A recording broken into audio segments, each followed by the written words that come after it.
The air in family court is usually thick with regret and broken promises, but today it was laced with pure poison. On one side sat Jackson Reed, a tech millionaire, looking untouchable in his $1,000 suit. At his side was not a lawyer, but his mistress, Amber Dixon, a smirk playing on her lips. They were a portrait of brazen victory. On the other side, an empty chair, the wife, Olivia Reed, 7 months pregnant, had been declared too emotionally fragile to appear. She would testify by video. Jackson thought he had it all planned. He thought he was in control. But he never imagined that the woman he'd dismissed as weak had prepared a digital bombshell, and her video testimony was about to shatter not just his case, but his entire world. Department 4B of the Stanley Moss Courthouse had transformed into an arena of quiet, expensive warfare. The air itself seemed sterile, smelling faintly of old paper and the bitter tang of dissolved marriages. Jackson Reed sat at the plaintiff's table, the very picture of a grieved success. His suit was a deep charcoal gray, tailored to perfection, a silent testament to the wealth at the center of this ugly dispute. He radiated an aura of calm, controlled power, the kind of man who believed the world was simply a series of problems that his money and influence could solve. Beside him, in a move of breathtaking arrogance, sat Amber Dixon. She wasn't his counsel. She was his statement, dressed in a sharp emerald green dress that clung to her like a second skin. She was young, beautiful, and utterly unapologetic. She'd occasionally lean in to whisper something in Jackson's ear, her long blonde hair brushing against his shoulder. It was a performance of intimacy and possession, a deliberate cruelty aimed at an opponent who wasn't even physically present. They were a united front, projecting an image of a future untethered by the past. Across the aisle was Olivia's lawyer, a weary but tenacious woman named Sarah Bennett. The chair beside her was starkly, painfully empty. Sarah had argued for a continuance, citing the advanced stage of her client's high-risk pregnancy and the immense stress of the proceedings. The judge, a formidable woman named Judge Eleanor Carter, with a reputation for suffering no fools, had compromised. "Your client's presence is required, Ms. Bennett," Judge Carter had said, her steely eyes unwavering. "The court is not unsympathetic to her condition, but Mr. Reed has rights as well. She will appear via live video link. She will be sworn in. She will testify. And she will be cross-examined. Is that clear?" And so a large television screen had been wheeled into place facing the witness stand. For now, it was dark, a black mirror reflecting the tense tableau. Jackson Reed, 38, was the epitome of tech world success. As CEO of Wells Innovations, he had transformed a small startup into a multi-million-dollar enterprise in less than a decade. His face had graced the covers of business magazines, his name mentioned in the same breath as other tech giants. His piercing blue eyes, square jaw, and prematurely silver-streaked dark hair gave him a distinguished appearance that commanded respect in boardrooms. Today, those same features were arranged in an expression of pained patience, a man waiting for justice to be served. Olivia Reed. Chapter 5 had been absent from public view for months. Once a fixture at Jackson's side during company events, the former graphic designer had retreated into privacy as her pregnancy progressed. Those who knew her described a warm, intelligent woman with a quiet strength. What few realized was that she had been as instrumental in founding Wells Innovations as her husband. Though her contributions had been gradually erased from the company's official history, Amber Dixon, 28, represented everything Olivia was not: ambitious, outspoken, and unabashedly materialistic. She had entered Jackson's life as a marketing consultant for Wells Innovations. Her rapid rise from employee to mistress had been carefully concealed until Jackson decided it was time to discard his marriage. Now she sat in court like a trophy, her presence a calculated insult. Sarah Bennett had been practicing family law for 20 years. She had seen the worst of human behavior, but even she had been stunned by the evidence Olivia had brought to her office. Initially skeptical, she had quickly realized her client was not just another scorned wife, but a woman fighting for her very survival. Julian Thompson, Jackson's lawyer, was a silver-haired predator known for representing wealthy men in high-profile divorces. His success rate was legendary, as was his ruthlessness. Today, he rose to begin his opening statement, speaking in smooth, reasonable tones that made outrageous claims sound like established facts. "Your Honor," Thompson began, gesturing towards his client, "we are here today because Mr. Jackson Reed, a pillar of the tech community and a generous philanthropist, has been subjected to a campaign of emotional and financial abuse by his wife, Olivia Reed." A low murmur rippled through the few observers in the gallery. This was not the standard narrative. "The picture Mitt Reed will attempt to paint," Thompson continued, "is that of a victim, a scorned wife. And yes, Your Honor, my client does not deny his indiscretion. He has been open about his relationship with Ms. Dixon." He gave Amber a brief, almost paternal nod. "He is human. He made a mistake. But that mistake does not give Mrs.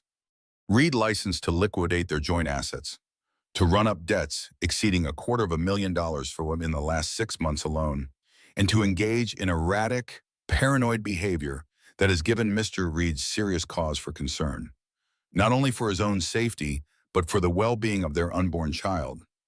He let that hang in the air. The unborn child, the ultimate trump card. But bars to the courtroom and the calculated lies. There was love, or at least what Olivia had believed was love. To understand the depth of betrayal, one must first understand what was betrayed. 10 years earlier, Jackson and Olivia had met at Stanford University. He was a brilliant but socially awkward computer science graduate student. She was a talented graphic design major who saw beauty in the functionality of code. They met at a campus coffee shop, where Jackson was struggling to design a logo for a project. Olivia, watching him frown at his laptop from a nearby table, had offered her help. "That's actually good," he'd said, surprised, when she showed him her quick sketch. "Really good." "I know," she'd replied with a confident smile. "I charge by the hour, but for you, I'll settle for dinner." Their connection was immediate and profound. Jackson had ideas that could change the digital landscape. Olivia had the vision to make those ideas accessible and appealing to the average person. They complemented each other perfectly. After graduation, they rented a tiny apartment in Palo Alto. The walls were bare except for a framed vintage sci-fi movie poster that Jackson loved. Their furniture consisted of thrift store finds and IKEA specials. But what they lacked in material wealth, they made up for in shared dreams. Jackson had developed a revolutionary data compression algorithm, but he needed seed money to turn it into a viable product. Olivia didn't hesitate. She had inherited $51,000 from her grandmother, money she had been saving for a master's degree. Instead, she invested every penny in their shared future. "I don't need another degree," she told Jackson as she signed the bank transfer. "I need a partner who believes in me as much as I believe in him. We're in this together. Right?" "Together," he'd promised, kissing her with genuine gratitude. Every step of the way. Those early days were a blur of exhaustion and exhilaration. Olivia designed the company's first logo, a stylized U that suggested both data flow and infinite possibility. She built their website, created their marketing materials, and managed their social media presence. At night, she would sit beside Jackson as he coded, bringing him coffee and reviewing his user interface designs. They celebrated small victories with cheap champagne, their first client, their first positive review, their first month breaking even. They worked 18-hour days and collapsed into bed together, too tired for anything but holding each other close, secure in the knowledge that they were building something meaningful. "When we make it big," Jackson would say, "I'm going to buy you a house with a studio overlooking the ocean. You'll have the best equipment, the best materials, everything you deserve." Olivia would just smile. "I already have everything I need." For 5 years, they lived and breathed Wells Innovations. They moved from their apartment to a small office space where they hired their first employees. They slept on a pull-out couch in the back room when deadlines loomed. They shared every struggle and every triumph. The breakthrough came when their compression technology caught the attention of a major streaming service. Suddenly, Wells Innovations wasn't just a promising startup, it was a hot commodity. Venture capital firms came calling. Their first round of funding netted them $2.5 million. Their second round brought in $10 million more. Through it all, they remained a team. Different strengths, same goals. Or so Olivia believed. Success changed everything. Though not overnight, it was a gradual erosion, so subtle that Olivia didn't notice until the foundation had already crumbled beneath her feet. The first sign should have been the new office. Gone was the cramped space with its mismatched furniture and collaborative atmosphere. In its place rose a sleek, minimalist building of glass and steel. Jackson insisted on separate offices, his, a corner suite with panoramic views, hers, a smaller space 3 doors down. "We need to project success now," he explained when she questioned the necessity of the separation. "Clients and investors expect a certain image." The cramped apartment gave way to a sprawling modernist mansion in the hills, with floor-to-ceiling windows and an infinity pool overlooking Silicon Valley. Their beat-up sedan was replaced by a Tesla for Olivia and a Maserati for Jackson. Designer clothes replaced their casual wardrobe. Five-star restaurants replaced their favorite taco truck. With each trapping of success, Jackson seemed to grow more distant, more obsessed with appearances. The media attention fed something in him that Olivia had never seen before, a hunger for recognition, for validation, for power. The narrative began to shift in subtle ways. In interviews, Jackson spoke of "my algorithm" rather than "our vision." Press releases referred to him as the founder rather than co-founder. When Olivia pointed this out, he dismissed her concerns. "It's just simpler for the media," he said. "You know how important you are to the company." But did she? Increasingly, Olivia found herself sidelined in meetings, her suggestions overridden, her expertise questioned. The creative direction she had established for the company was gradually altered, piece by piece, until it no longer reflected her aesthetic at all. The worst came when Forbes featured Jackson in their 30 Under 40 issue. The article described him as a visionary who had built Wells Innovations from the ground up. There was a single mention of Olivia, describing her as Reed's wife, who handles some of the company's graphic design. Some of the company's graphic design, as if she hadn't been there from day one, as if she hadn't invested her inheritance, her time, her heart into building Wells Innovations. When she showed Jackson the article, hurt evident in her eyes, he shrugged. "They always simplify things. It's not a big deal." But it was a big deal. It was the culmination of a pattern that had been developing for years. Jackson wasn't just taking credit for their shared accomplishments. He was actively erasing her from the narrative. Still, Olivia tried to be supportive. She attended the galas and the fundraisers, smiled for the cameras, played the role of the proud wife. She told herself that their private reality was what mattered, not the public perception. But increasingly, the private reality was changing too. Jackson worked later and later. Business trips became more frequent. When he was home, he was distracted, always on his phone, always just about to step into another video call. The intimacy they had once shared, both physical and emotional, faded until it was just a memory. Olivia threw herself into charitable work, establishing a foundation to provide art supplies and technology to underprivileged schools. It gave her purpose, a place to direct her creative energy now that her input at Wells Innovations was no longer valued. She told herself it was enough. She told herself they were just going through a phase. She told herself that the man she had fallen in love with was still there, beneath the expensive suits and the media-trained smile. She was wrong. The truth began to unravel on their 8th wedding anniversary. Olivia had planned a special evening, a private chef, Jackson's favorite wines, a rare night together without distractions. That morning, she'd laid out a new dress on their bed, spent extra time on her hair and makeup, feeling a flutter of anticipation at the thought of reconnecting with her husband. Then the call came. Jackson's voice was apologetic but firm. An emergency board meeting in Singapore. Couldn't be helped. Critical investors. You understand. Right. She did understand. She always understood. That was her role now, to understand, to accommodate, to stay out of the way of his success.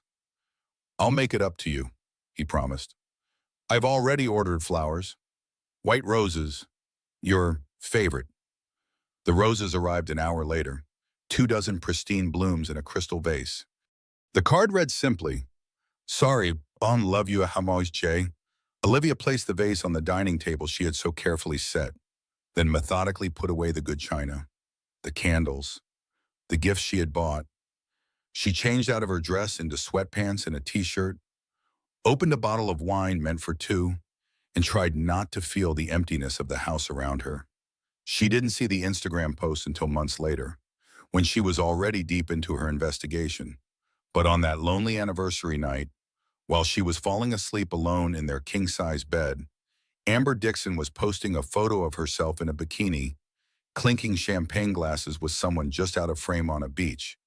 The caption read, "Paradise with my man, Cabo anniversary surprise." The geotag was Cabo San Lucas. The date stamp was October 17th, their anniversary. Jackson returned from his Singapore trip 2 days later, tanned and relaxed in a way business trips rarely left him. Olivia noticed but said nothing.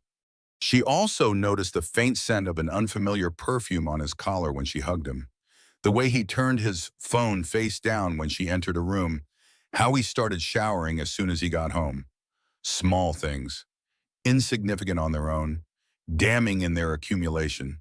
The changes accelerated after that trip. Jackson became more secretive, more controlling, especially about their finances.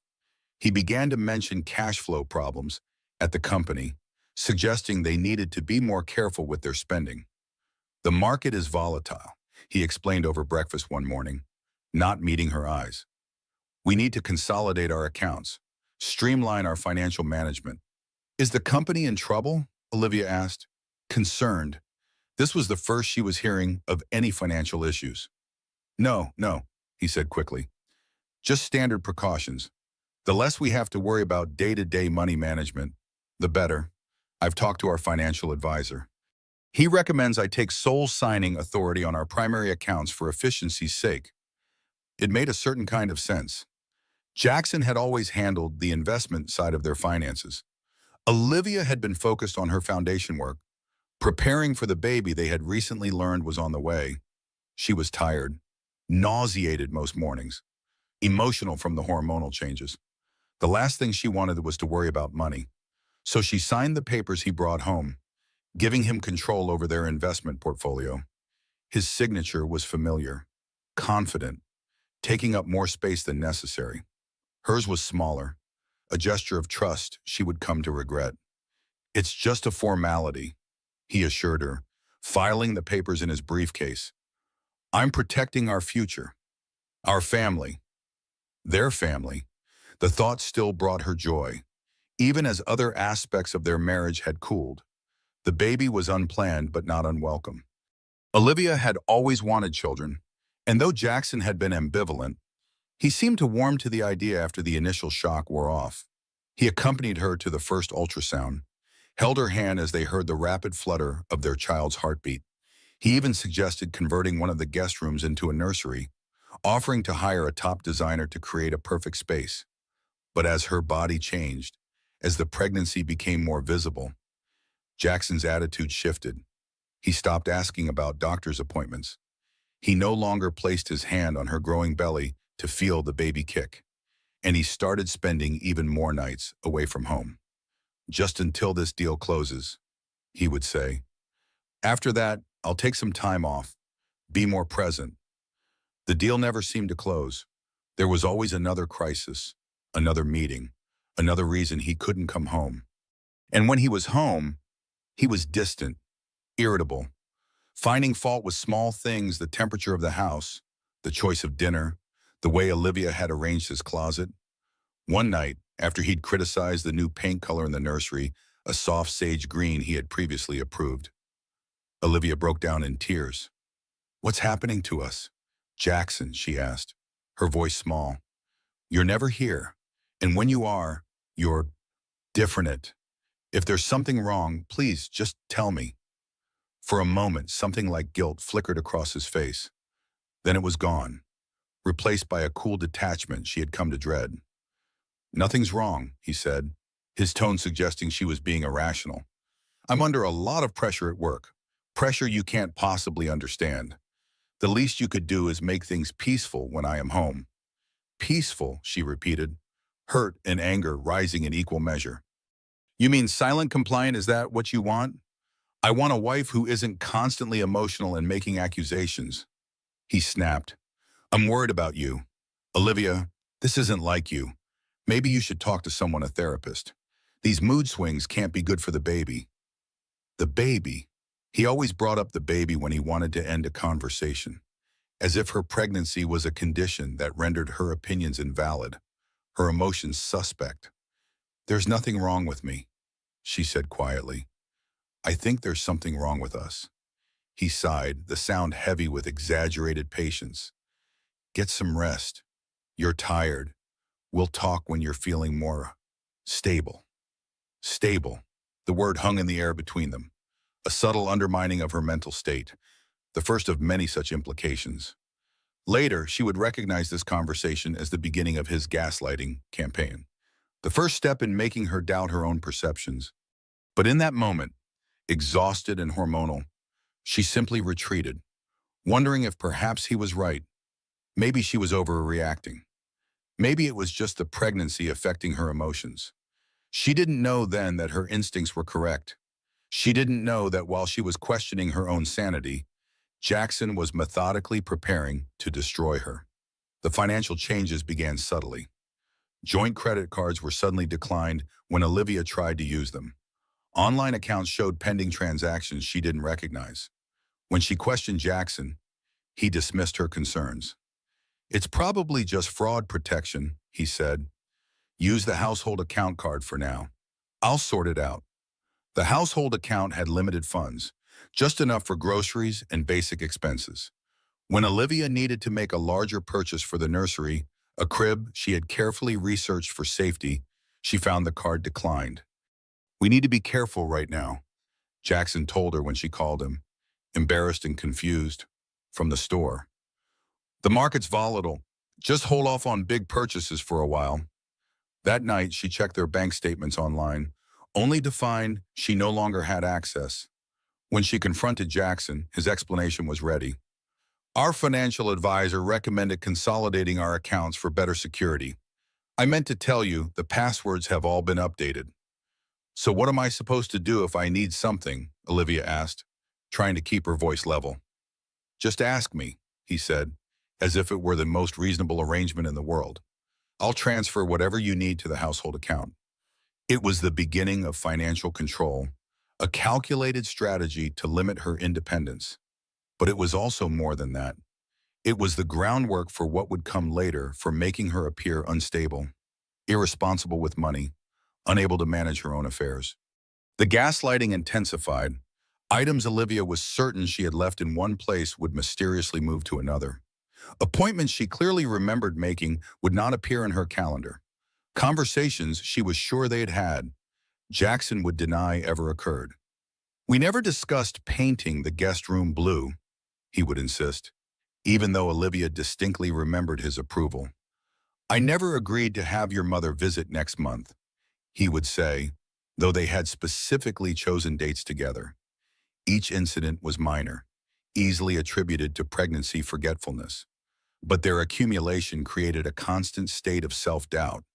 Olivia began to keep notes on her phone, recording conversations as they happened, trying to anchor herself to reality as Jackson systematically tried to distort it.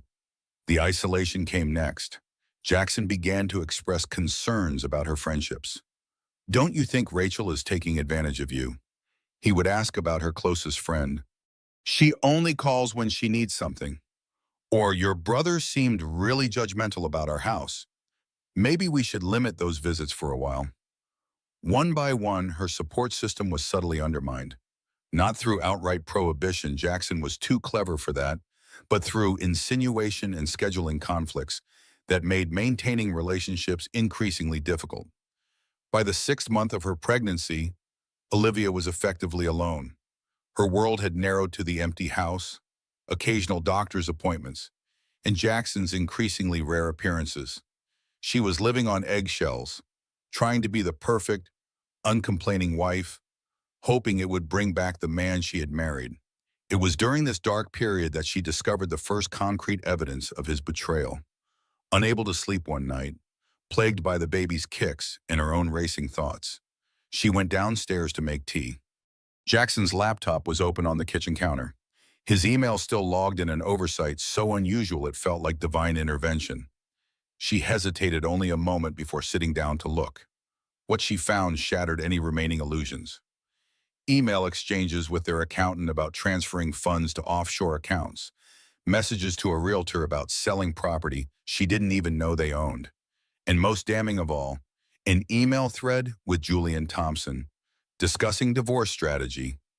The key is establishing a pattern of instability, Thompson had written. Document every emotional outburst, every irrational accusation. If we can demonstrate that her mental state makes her an unfit mother, custody becomes much more straightforward. Olivia read the words again and again, unable to process their cruelty. Unfit mother, custody. The room seemed to tilt around her. Another email caught her eye. This one from Jackson to someone named Amber. A little longer, then we're free. She suspects nothing. The prenatal depression angle is working perfectly. Prenatal depression, the term he had been casually dropping in conversations. The condition he had been urging her to get help for. The reason he gave her for feeling so disconnected and emotional. It wasn't a genuine concern. It was a strategy. Olivia closed the laptop carefully, returned to her bedroom, and lay awake until dawn, one hand protectively cradling her belly. The baby kicked against her palm, a Morse code of life and resilience. "I won't let him take you," she whispered to her unborn child. "I promise." The despair that had been consuming her for months crystallized into something harder, clearer, more potent: rage. Not the hot, destructive kind that burns itself out quickly, but a cold, focused fury that illuminated everything with stark clarity. Jackson was trying to destroy her, to take her child, to erase her from his life as thoroughly as he had erased her from the company's history. He thought she was weak, broken, easy to discard. He had forgotten who she was. He had forgotten that before she was Reed, she had been Olivia Miller, the woman who had helped him build his empire from nothing, the woman who understood every aspect of his business, his finances, his methods, the woman who had once been his equal. It was time to remind him. The next morning, when Jackson left for work, Olivia began her counterattack. It would require intelligence, patience, and resources. Fortunately, she had all three. What Jackson had dismissed as frivolous spending would become the tools of her salvation. She made 3 phone calls that day. The first was to Blackthorn Digital Forensics, a firm specializing in recovering electronic evidence. The second was to J.D. Harding and Associates, a private investigation agency with a reputation for discretion and thoroughness. The third was to Secure Technologies, a company that sold high-end surveillance equipment. The total cost for their services would be $50,000, a substantial sum, but a fraction of what Jackson was attempting to steal from her.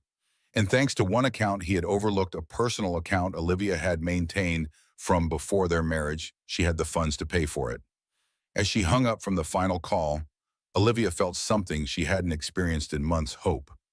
Jackson believed he was writing the ending to their story. He didn't realize that Olivia was about to rewrite it entirely. She placed a protective hand over her growing belly and whispered to her unborn child, "Don't worry, little one. Mommy's much stronger than Daddy thinks." Olivia stared at her reflection in the bathroom mirror, barely recognizing the woman looking back at her. Dark circles shadowed her eyes. Her face was pale, drawn from months of stress and sleepless nights. She placed both hands on her swollen belly, feeling the gentle movement of her child within. "This isn't just about me anymore," she whispered to her reflection. "This is about us." The discovery of Jackson's emails had transformed her grief into cold, calculated determination. For too long, she had been reactive, responding to his manipulations, doubting herself, questioning her own perceptions. Now, it was time to be proactive. In her home office, a space Jackson rarely entered, Olivia created a war room of sorts. She cleared a wall, hung a large corkboard, and began mapping out everything she knew. Dates of suspicious behavior, changes in their financial arrangements, names mentioned in emails. The fragments of Jackson's betrayal began to form a coherent pattern.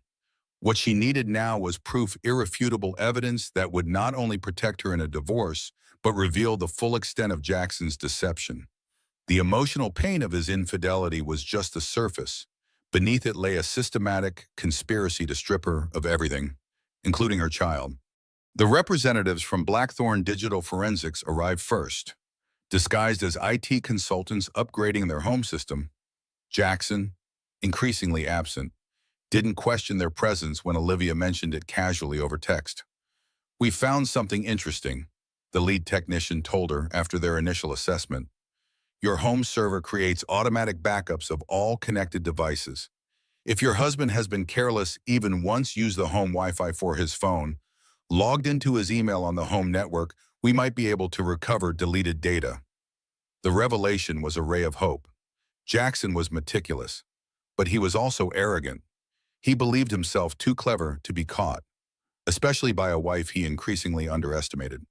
The private investigator from J.D. Harding and Associates was a former detective named Maya Johnson, a no-nonsense woman with shrewd eyes and a reassuring manner. "Men like your husband follow patterns," Maya explained during their first meeting.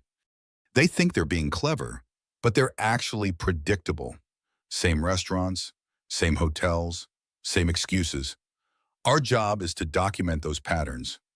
Olivia handed over Jackson's travel schedule, credit card statements she had managed to access, and the name Amber Dixon that she had discovered in his emails. "I need to know everything," Olivia said. "Not just the affair, though. I need concrete proof of that too, but the financial dealings, the offshore accounts, the meetings with his lawyer. I need to understand the full scope of what I'm up against." Maya nodded, her expression grim. "Based on what you have shown me, Mrs. Reed, this goes beyond a simple divorce case. Your husband isn't just planning to leave you. He's attempting to systematically defraud you and potentially commit securities fraud. We'll need to be extremely careful. Men who have this much to hide can become dangerous when cornered." The warning sent a chill through Olivia, but it didn't deter her. She would bun being afraid. The final piece of her counterattack came from SecureCom Technologies. The technician arrived under the guise of upgrading their home security system, a reasonable precaution for a pregnant woman often left alone in a large house. "These look like ordinary smoke detectors," he explained, showing her 3 devices that would be installed in key locations: the master bedroom, the kitchen, and Jackson's home office. "But they contain high-definition cameras and microphones. They're activated by motion and voice, and they upload encrypted footage to a secure server you can access remotely." "Is this legal?" Olivia asked, hesitating for the first time. The technician's expression was carefully neutral. "In California, recording conversations without consent is generally prohibited. However, there are exceptions when gathering evidence of criminal activity, especially in a shared residence. I'm not a lawyer, Mrs. Reed, but the attorneys I work with advise their clients that protecting yourself from fraud may justify certain measures." It wasn't a clear answer, but Olivia had already consulted with Sarah Bennett about the legality of her evidence gathering. The lawyer had been cautious but supportive. "There's a fine line," Sarah had warned. "But if Jackson is engaging in criminal conspiracy, using your marriage as a cover for financial fraud, attempting to fabricate evidence against you, you may have justification for surveillance in common areas of your shared home. Just be prepared for challenges to the admissibility of anything you collect." The risk was worth taking. If Jackson was planning to paint her as unstable and unfit, if he was hiding assets and planning to leave her destitute, conventional methods wouldn't be enough to stop him. As the technician installed the devices, Olivia felt a strange calm settle over her. For months, she had been a victim, reactive and emotional. Now she was becoming something else, a strategist, methodical and focused. Jackson had taught her well, though not in the way he intended. He had shown her exactly how ruthless one needed to be to survive in his world. That night, as she lay in their bed alone, Jackson was working late again. Olivia reviewed her expenditures. $50,000 spent not on designer baby clothes or frivolous luxuries, but on the tools she needed to fight back. Jackson would eventually notice the withdrawals from her personal account. But by then, it would be too late.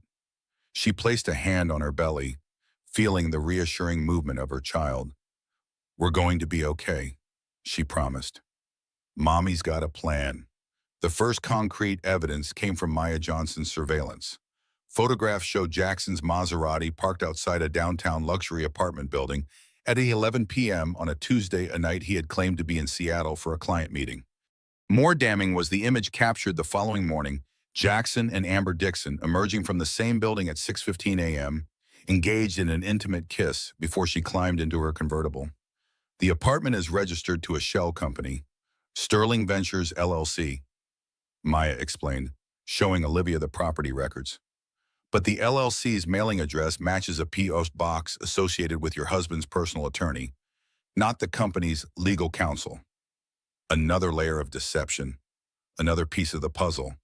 The digital forensics team made their own breakthrough. They recovered deleted text messages from a backup of Jackson's phone, synchronized to their home server before he had become more careful about his digital footprint. The exchanges between Jackson and Amber were explicit, both in their romantic content and in their discussions of the future Jackson. "Can't wait to put this all behind us. 2 more months max." "Amber, what about the baby?" "Won't that complicate things, Jackson? Trust me, it won't be an issue. The narrative is already in place. No judge will award custody to someone with her issues." "Amber, you're sure?" Jackson positive. "Julian has handled dozens of cases like this. The prenatal depression, the erratic spending, the paranoid accusations, it's all documented. We just need to stick to the plan." Reading these messages, seeing her life, her pregnancy, her mental health reduced to strategic obstacles to be overcome, Olivia felt a surge of cold fury. The erratic spending was her investment in finding the truth. The paranoid accusations were her legitimate questions about their finances and his whereabouts. The prenatal depression was the normal emotional response to discovering her husband's betrayal. The surveillance devices in the house provided the next revelation. 3 days after their installation, they captured Jackson in his home office on a video call with Julian Thompson. The crystal-clear audio revealed the full extent of their strategy. "The key is timing," Thompson was saying, his voice precise and clinical. "We file for divorce at the 7-month mark of the pregnancy. It's late enough that she'll be physically and emotionally vulnerable, but not so late that the court will automatically delay proceedings until after the birth." "In custody?" Jackson asked, swirling a glass of whiskey as he leaned back in his leather chair. "We request a psychological evaluation immediately, given the documentation you have been keeping of her behavior. We have grounds. Once she's been evaluated, we argue that the stress of a newborn combined with her existing instability makes a shared custody arrangement untenable. We push for primary custody with you, generous visitation for her." Jackson nodded, satisfied. "And the financial side, the offshore transfers are complete," Thompson confirmed. "The accounts in the Cayman Islands are secure. On paper, the company is experiencing a temporary cash flow issue, justifying the liquidation of certain assets. By the time she realizes what's happening, those assets will be unreachable. And if she fights it," Thompson's laugh was cold, "with what resources you control the accounts? She has no independent income. Her name has been systematically removed from company documents. Even the house is in your name alone now. Thanks to that title transfer she signed, she'll be fighting from a position of absolute weakness." The title transfer, Olivia remembered signing something Jackson had described as refinancing paperwork during a particularly exhausting week of her pregnancy. She had trusted him. She had signed without reading the fine print. a mistake she would never make again. The most disturbing revelation came from the kitchen surveillance device. Jackson and Amber had grown bold enough to meet at the house when Olivia was at a doctor's appointment. The camera captured them laughing together at the very table where Olivia ate her solitary meals. "She's actually decorating a nursery," Amber said, her voice dripping with contempt. "It's pathetic. She still thinks you're excited about this baby." Jackson shrugged, casual in his cruelty. "Let her nest. It keeps her occupied and reinforces the image we're creating. The devoted mother-to-be who has no idea her world is about to collapse." "When do I get to move in?" Amber asked, running her fingers along the marble countertop as if already claiming the space as her own. "As soon as the divorce is filed, we'll cite irreconcilable differences publicly, but in the court documents, we'll detail her mental instability. She'll be forced to move out for her own good, of course. We'll appear magnanimous, concerned about her welfare, even as we take everything." "You're brilliant," Amber purred, leaning in to kiss him. "That's why I love you." Jackson's smile was cold. "I'm a survivor, in business and in life. There are winners and losers. Olivia made the mistake of becoming a liability instead of an asset. An asset. That's all she had ever been to him, a resource to be used and discarded when no longer valuable. The realization should have broken her heart, but instead, it hardened her resolve. Jackson had underestimated her in the most fundamental way possible. He had forgotten that she knew him better than anyone, his habits, his passwords, his blind spots. He had forgotten that she had helped build his empire and knew exactly where the foundations were weakest. The home network, Jackson's pride and joy, became Olivia's most valuable resource. Years earlier, when they had first moved into the mansion, Jackson had spent weeks designing and implementing what he called a digital fortress for their home, Fort Knox. He had named it, showing off the server room with boyish enthusiasm. Military-grade encryption, automated backups, remote access capabilities, no one gets in without my permission. He had walked her through the system, explaining the security protocols, demonstrating the backup processes that created a mirrored copy of every connected device every 24 hours. He had even shown her the back door he'd built a maintenance port for remote access in case the main system ever failed. "See this," he had said, writing a 16-character alphanumeric code on a Post-it note and sticking it to the bottom of his desk drawer. "This is the master key. Security through obscurity, no one would ever think to look here." "That seems risky," Olivia had replied. "Isn't writing down passwords the first thing security experts warn against?" Jackson had laughed, patting her head condescendingly. "That's for ordinary people with ordinary systems. This is different. The password itself is meaningless without access to the physical network and knowledge of the port's existence. It's perfectly safe." It was hubris, pure and simple, and now that hubris would be his downfall. Late at night, while Jackson was away on one of his business trips, now confirmed by Maya's surveillance to be a weekend with Amber at a resort in Napa Valley, Olivia retrieved the Post-it note from his drawer. The code was still there, faded but legible, X7R9 2AP at Q5ZT8B. With trembling fingers, she entered the code into the maintenance portal on Jackson's home server. The screen flashed green, access granted. A surge of vindication flooded through her. For all his supposed technological sophistication, Jackson's greatest vulnerability was his own arrogance, his certainty that his wife was too naive, too trusting, too technically inept to ever challenge him. The server opened before her like a treasure chest of evidence. Email archives, financial records, text message backups, calendar entries. Each file was a piece of the puzzle, a fragment of the truth Jackson had tried to hide. She found a folder labeled iMessage Archives and opened it. Unlike the messages on Jackson's phone, which he meticulously deleted, these backups were intact, preserved by the automatic system he himself had designed. The conversations between Jackson and Amber were extensive, dating back nearly a year long before Olivia had noticed any changes in his behavior. They detailed not just their affair, but their methodical planning. Amber talked to Ellie today, called her pretending to be her friend from yoga. "She was so pathetic, whining about you working too much. Has no idea I'm sleeping with her husband. Jackson, you're a trooper. Almost there, Arsho. Davis is drafting the initial petition. The narrative is key. We have to establish a pattern of instability. Amber, did you transfer the funds to the Cayman account, Jackson Dunn? Phase 1 of the asset shield is complete. She won't see a dime of the Omnicorp payout. Amber, she asked me about the baby shower today. The irony is sickeningly delicious, Jackson. Just play along. The more you're in her life, the crazier she'll look when she finally accuses you. It's perfect. Olivia's stomach turned. Amber wasn't just Jackson's mistress. She was an active participant in the conspiracy. The woman who smiled at her in the office, who had offered to help plan her baby shower, who had expressed such seemingly genuine excitement about the pregnancy, it had all been an act, a calculated performance designed to undermine her. But the most damning discovery came in a folder labeled Omnicorp Deal.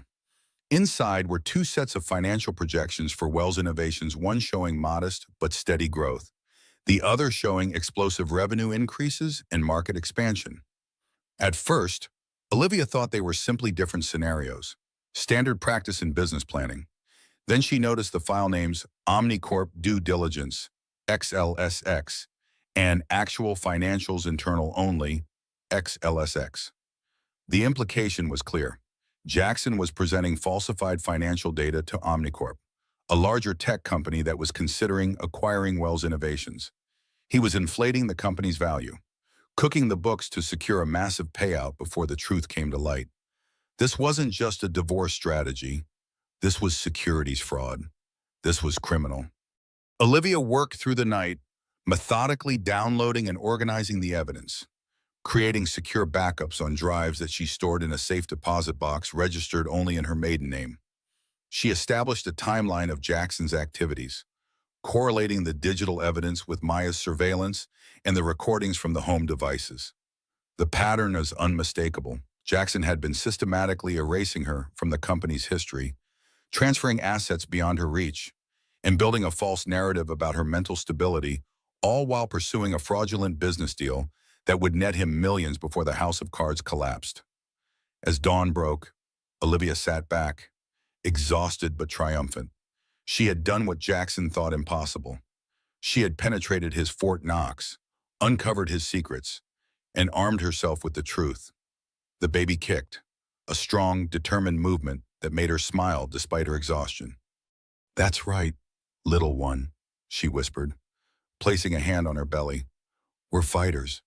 You and I, and your father has no idea what's coming." The digital trail was damning, but Olivia knew she needed more. She needed them in their own words, unfiltered by the distance of text messages or emails. She needed to prove the full scope of their plan. The surveillance devices from Securcom Technologies were providing a wealth of evidence. Each time Jackson brought Amber to the house, each phone call with Julian Thompson, each video conference with financial advisors, all were captured in high-definition video and audio, stored securely on servers only Olivia could access. One conversation, recorded in Jackson's home office 3 weeks after Olivia began her investigation, revealed the connection between the divorce strategy and the business fraud. Omnicorp's due diligence team is asking questions about the Q3 revenue projections, Jackson said to Julian Thompson over a video call. "Their CFO thinks the growth curve is too aggressive." "Can you stall them?" Thompson asked. "For a while, I told them we're reorganizing our financial department, which is technically true since I fired the controller who was asking too many questions. I've got Anderson handling the books now. He's cooperative, meaning he's on your payroll," Jackson smiled. "Let's just say his consulting fees are very generous. He sees what I need him to see." "What's your timeline looking like?" Thompson asked, making notes on a legal pad.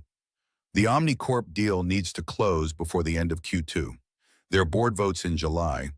We need to have the divorce filed and the asset protection complete before then. And if the deal falls through," Jackson's expression darkened. "It won't. But if there are complications, that's where the divorce becomes essential. If any financial irregularities ever come to light down the road, my first defense will be that my unstable, vindictive ex-wife was trying to ruin me. She must have tampered with the books. It's the perfect scapegoat. Thompson nodded appreciatively. Clever, but risky. Securities fraud carries serious penalties. We're talking potential federal charges. Only if they can prove intent, Jackson countered.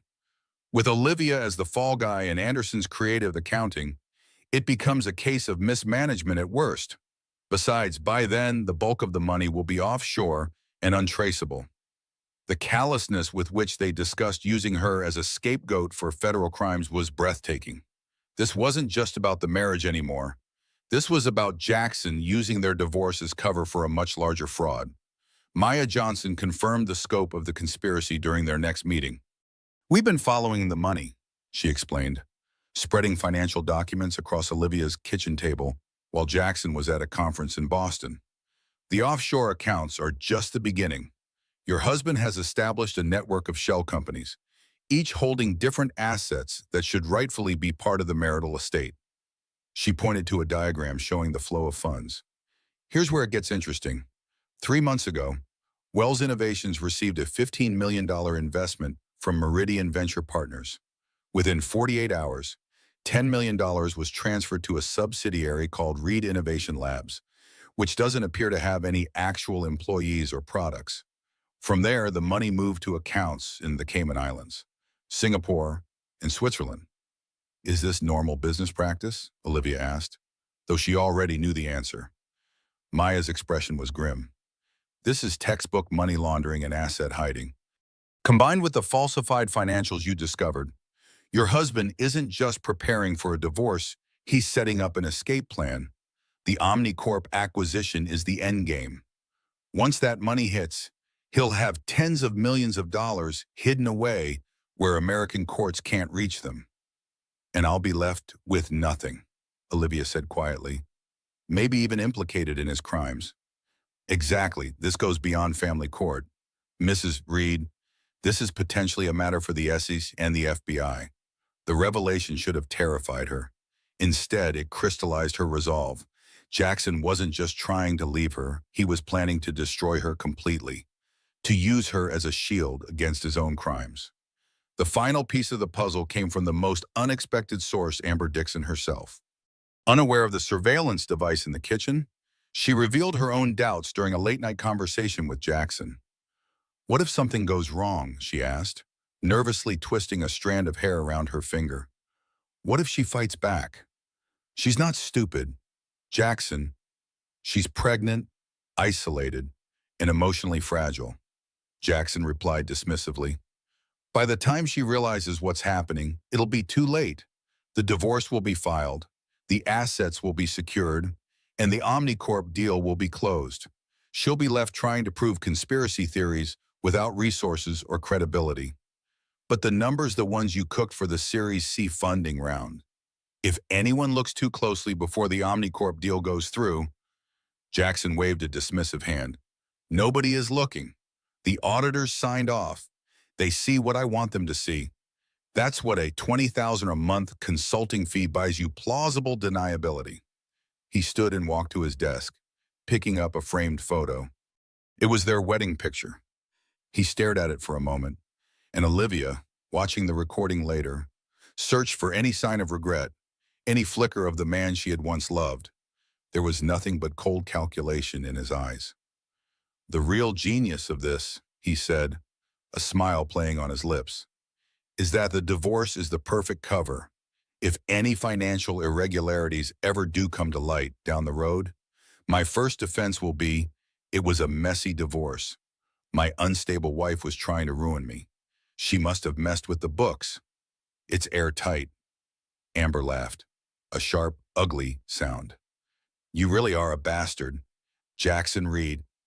I'm a survivor, he corrected her, placing the photo face down on his desk with a soft thud. And the only thing that matters is winning. We needed to liquidate my position in Wells Innovations without spooking the market or Omnicorp's due diligence team. Hiding the assets in offshore accounts under the guise of protecting them from a spendthrift wife is the only way. It's brilliant. And Olivia, Amber asked, a hint of unease in her voice. Jackson shrugged, walking back to the couch where Amber sat. What about her? She gets a pittance enough to keep her from being a nuisance. She'll be a single mom with a history of mental instability. Who's going to believe any story she tries to tell? She'll be nobody. He took Amber's chin in his hand, and we'll be in Monaco. He leaned in to kiss her, and Olivia stopped the recording, unable to watch anymore. The depth of betrayal was staggering. The man she had loved, had built a life with, had created a child with, he had become a stranger, a monster capable of calculatedly destroying her to protect himself. But he had made one critical miscalculation. He had underestimated her. He had dismissed her as weak, as a victim, as a problem to be managed. He had forgotten that she was his equal in intellect and determination. And now she had something he didn't, the truth. For 6 months, Olivia lived a carefully constructed double life. During the day, she was the foul, pregnant wife Jackson expected her to be. She attended her doctor's appointments, decorated the nursery, and allowed him to see her cry, reinforcing his belief that she was emotionally fragile and oblivious to his schemes. She asked no difficult questions, raised no alarms, gave no indication that she was aware of his betrayal. She played her role to perfection, swallowing her pride and her rage to maintain the facade of ignorance. But at night, when Jackson was working late or on one of his frequent business trips, she was hunting. She downloaded recordings, labeled evidence, built her case meticulously. She met with Maya Johnson in coffee shops far from their usual haunts, communicated with the digital forensics team through encrypted channels, and stored backups of everything in locations Jackson would never think to look. The physical and emotional toll was immense. The pregnancy, already challenging, became more difficult as stress and anxiety took their toll. She forced herself to eat properly, to rest when she could, to maintain her health for the baby's sake. But sleep was elusive, haunted by the voices of Jackson and Amber mocking her, planning her destruction in her own home. I lived on chamomile tea and sheer, unadulterated rage. She would later tell Sarah Bennett. Every night, I would remind myself that I wasn't just fighting for me anymore. I was fighting for my child's future, for justice, for the truth. The hardest moments came when Jackson made rare appearances at home, playing the concerned husband in brief, carefully staged interactions. "How are you feeling?" he would ask, his voice a masterpiece of fabricated concern. "Tired," she would answer truthfully. "The baby's been active.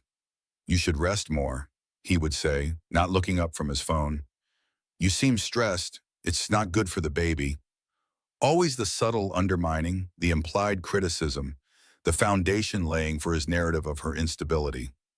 She would bite her tongue, fighting the urge to confront him, to throw his betrayal in his face. The time wasn't right. She needed more evidence, more preparation. She needed him complacent and confident. One evening, as her 7th month of pregnancy began, Jackson surprised her by coming home early. He brought flowers, lilies, not her favorite, but Amber's, a slip she pretended not to notice.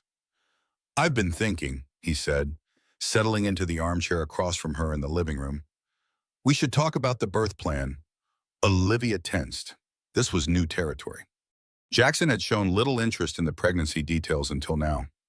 "I've been reading about the importance of a stable environment for newborns," he continued, his tone reasonable, concerned. "The first few months are critical for development. Given how emotional you've been lately, I wonder if we should consider additional support." "What kind of support?" she asked, keeping her voice neutral. "A night nurse, perhaps? Someone professional who could help you cope while I manage the inevitable work demands of the Omnicorp transition." The Omnicorp transition. He was openly referencing the fraudulent deal now, confident that she was too oblivious to understand its significance. "I think I can manage," she said carefully. "My mother offered to come stay for a few weeks after the birth." A flash of annoyance crossed his face. "Your mother has her own health issues. She'd be more of a burden than a help." "No, I think a professional is better. Someone who can not only assist with the baby, but monitor your adjustment to motherhood." Monitor. The word choice was deliberate. He wanted a witness, someone who could testify to her supposed instability if necessary. "I'll think about it," she said, forcing a small smile. "It's a big decision." "Of course," he agreed magnanimously. "But don't wait too long. These services book up quickly, and we want the best. The best spy, the best witness, the best accomplice in his scheme to separate her from her child." The audacity of it sent a surge of anger through her that she struggled to conceal. That night, after Jackson left for another late meeting, Olivia contacted Sarah Bennett. "He's accelerating the timeline," she explained over a secure line. "The Omnicorp deal must be getting closer. He's starting to position himself for custody already." "Then we need to accelerate too," Sarah replied. "How much evidence do you have now?" "Hundreds of hours of recordings. Financial documents showing the fraud, emails, text messages, surveillance photos. It's comprehensive." "Good, because when we move, we need to move decisively. There won't be a second chance." The warning was unnecessary. Olivia knew exactly what was at stake. Her future, her child's future, and perhaps even her freedom if Jackson succeeded in making her the scapegoat for his crimes. The double life was exhausting, a constant performance requiring vigilance and control. But with each passing day, with each piece of evidence secured, Olivia felt her strength growing. The woman Jackson had tried to diminish was reclaiming her power, preparing to fight back with a ferocity he had never anticipated. As her due date approached, Olivia knew time was running short. Jackson's behavior had shifted subtly: more presence at home, more inquiries about her health, more carefully documented concerns about her emotional state. He was building his case, preparing for the moment when he would file for divorce and begin the final phase of his plan. She needed legal representation equal to the challenge ahead. Julian Thompson was a formidable opponent, known for his aggressive tactics and high success rate in representing wealthy men in divorce proceedings. Olivia needed someone just as skilled, just as determined, but with unquestionable integrity. Sarah Bennett wasn't the obvious choice. Her small family law practice lacked the flashy offices and corporate clients of Thompson's firm, but what she lacked in resources, she made up for in reputation. A former prosecutor, she was known for her meticulous preparation, her unwavering ethical standards, and her fierce advocacy for clients facing power imbalances in divorce. Their first meeting, arranged through Maya Johnson to avoid detection, took place in a private room at a small restaurant outside the city. Olivia arrived wearing sunglasses and a scarf, conscious of the need for discretion. Sarah's initial skepticism was apparent. She had heard stories like Olivia's before: wealthy wives claiming conspiracy and fraud, only for the evidence to fall apart under scrutiny. But as Olivia methodically presented her findings, the recordings, the financial documents, the surveillance photos, the lawyer's expression shifted from doubt to shock to grim determination. "This is," Sarah paused, searching for words. "This is one of the most calculated, comprehensive attempts at marital fraud I've ever encountered. And the securities fraud angle adds a whole new dimension." "Can we fight it?" Olivia asked. The question that had been keeping her awake at night. Can we win? Sarah didn't offer false reassurance. "It won't be easy. Julian Thompson is ruthless, and your husband has clearly been planning this for a long time. But this evidence," she gestured to the files spread before her, "this changes everything. The question is, what do you want?" It was a profound question, one Olivia had been considering for months. What did she want? Revenge, justice, security, the above. "I want to protect my child," she said finally. "I want what's rightfully mine, my share of the company I helped build, the financial security I've earned. And I want the truth to come out. I don't want to be his victim or his scapegoat." Sarah nodded, satisfied with the answer. "Then we need a strategy as comprehensive as his, and it starts with timing." Together, they crafted a plan. Rather than filing for divorce first, they would wait for Jackson to make his move. Let him think he had the upper hand. Let him file his petition, make his accusations. lay out his false narrative in official court documents. And then they would respond with the truth, not piecemeal, not defensively, but with an overwhelming force of evidence that would not just rebut his claims, but expose the full extent of his deception. The key is presentation, Sarah explained. Judges are human. They hear cases like this every day, spouses accusing each other of lying, cheating, hiding assets. We need to break through that noise to make your evidence impossible to dismiss or explain away. Olivia considered this. A timeline, she suggested. A visual presentation showing how everything connects: the affair, the financial fraud, the gaslighting, the custody strategy. Not just individual pieces of evidence, but the entire conspiracy laid out chronologically.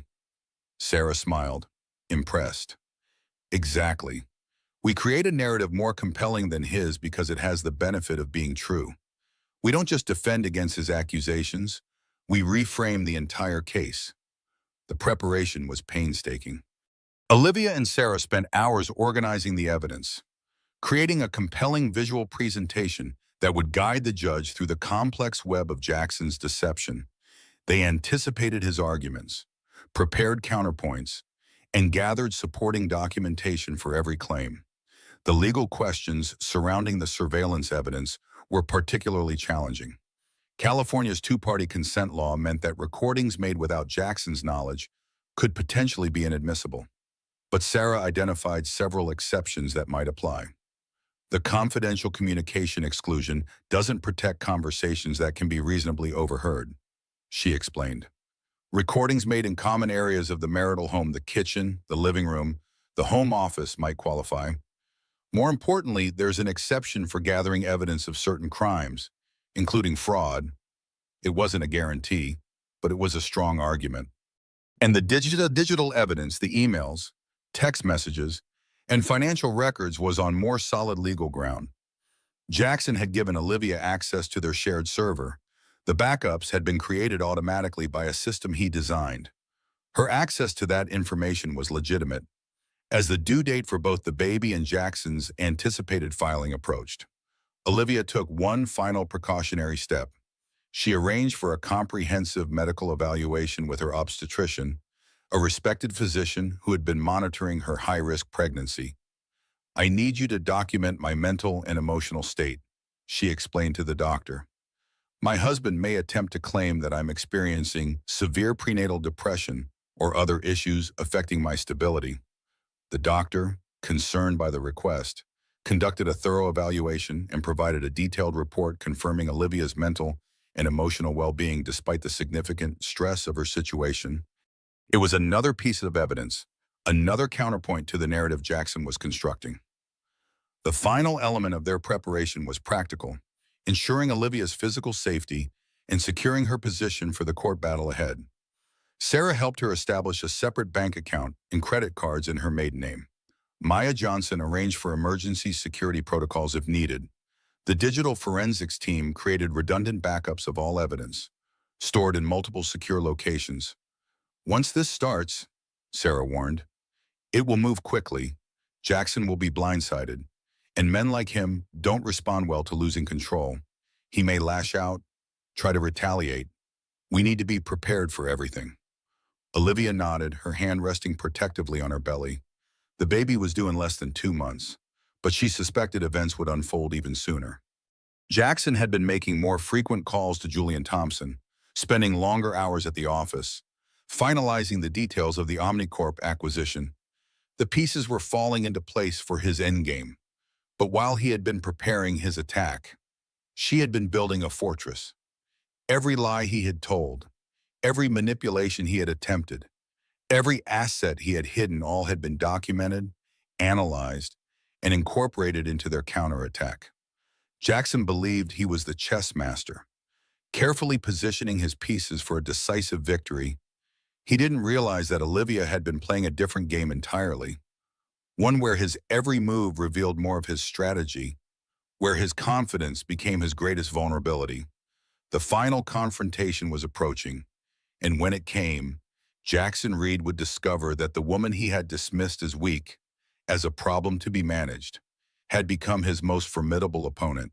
It happened exactly as Sarah Bennett had predicted.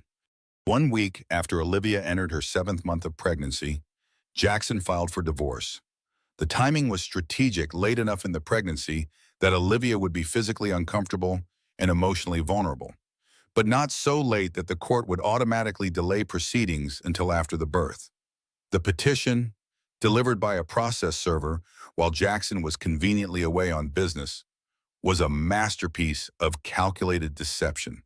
It cited irreconcilable differences as the official reason, but the attached affidavits painted a disturbing picture of Olivia as emotionally unstable, financially irresponsible, and potentially unfit to care for a child. Statements from concerned friends, carefully selected members of Jackson's inner circle, described incidents of Olivia's erratic behavior, crying spells, paranoid accusations, irrational spending. Medical records had been attached, showing Jackson had consulted with therapists about his concerns for his wife's mental health, laying groundwork for months without Olivia's knowledge. Most damning was the financial evidence bank statements showing large withdrawals from Olivia's personal account, credit card statements with unusual purchases, all presented without context to suggest compulsive spending rather than strategic investment in her defense. Julian Thompson's accompanying motion requested an emergency psychological evaluation and temporary control of all marital assets to prevent further dissipation. It was exactly the opening move they had anticipated. Sarah's response was measured and strategic. Rather than immediately presenting their evidence, she filed a counter-petition requesting accommodations for Olivia's high-risk pregnancy, including permission to appear via video for any required court appearances. A letter from Olivia's obstetrician detailed the medical necessity of minimizing stress and physical discomfort in the final trimester. "We want them confident," Sarah explained to Olivia. "Let them think their strategy is working. Let them believe you're too fragile to fight back." Judge Eleanor Carter, known for her no-nonsense approach, split the difference in her ruling. She granted the accommodation for video testimony, but denied the request to delay proceedings entirely. She also implemented a temporary freeze on major financial transactions for both parties. A standard measure that secretly favored Olivia Jackson had already hidden his assets, but the freeze prevented him from moving anything further. The first hearing was scheduled for 2 weeks later. In the interim, Jackson's behavior at home became a study in performative concern. He made a point of asking about Olivia's health, offering to arrange meals, suggesting she rest rather than worry about the legal proceedings.